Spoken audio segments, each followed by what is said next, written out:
The last job I had was for a small meat market butcher. My job was to chop off the heads of live turkeys during the holidays. I was told to put the bird's body into a 5-gallon orange bucket and muzzle its head against the rim. The procedure was to cut off its head and quickly cover the bucket with the lid, keeping it held down by my foot until it stopped seizing and flapping inside. I lied to the owner and told him I had gone hunting before and that it wouldn't affect me. I needed the job. On my first attempt, the turkey slammed hard against the lid, more than I was expecting, knocking the bucket over and spraying blood everywhere as it flew and tumbled around the kitchen. Its head at my feet, eyes aghast.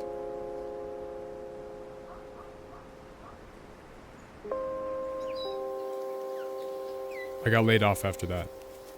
Before that, I did odd jobs here and there, like mowing lawns and painting fences.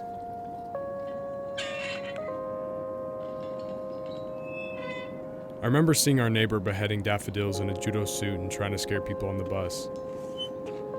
He even tried pushing one of our friends out into the street. We never talked to him much, but we would always see him crawling around on his hands and knees, muttering to himself, following his snakes in his front yard. One summer, he asked us to mow his lawn for the season. He was weird, but we wanted the extra cash for jello from the Route 2 rest stop, so we agreed. His yard had thick green vines and robust weeds that would always grow back as if with anger. We had to spray the underside of the mower with the garden hose each time to stop the weeds from spreading.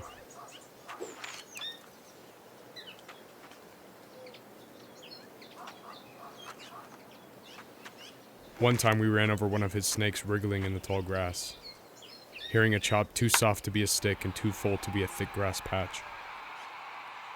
We hid the pieces. For a few days we heard him calling its name.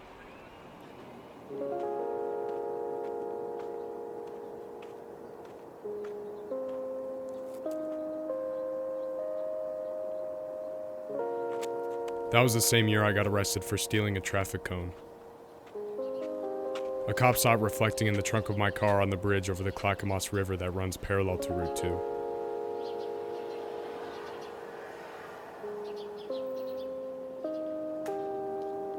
He told me to step out of my vehicle, which I did. He politely asked me to open my trunk. I said I had the right to refuse searches and seizures of my person. I didn't know if that was true, but I heard it somewhere once. He responded, "I can see the cone you stole." So I complied. As I opened the trunk, I quickly grabbed the cone and held it up to my mouth, yelling, "If I can't have it, no one can," and threw it over the bridge. I did 2 months for that. When I left the courthouse, a man landed on the ground in front of me after falling 3 stories to his death. The thud was dull in the hot air, and there was a startling explosion of gore on the cement. His form too misshapen to tell who it was. He didn't seize or flap.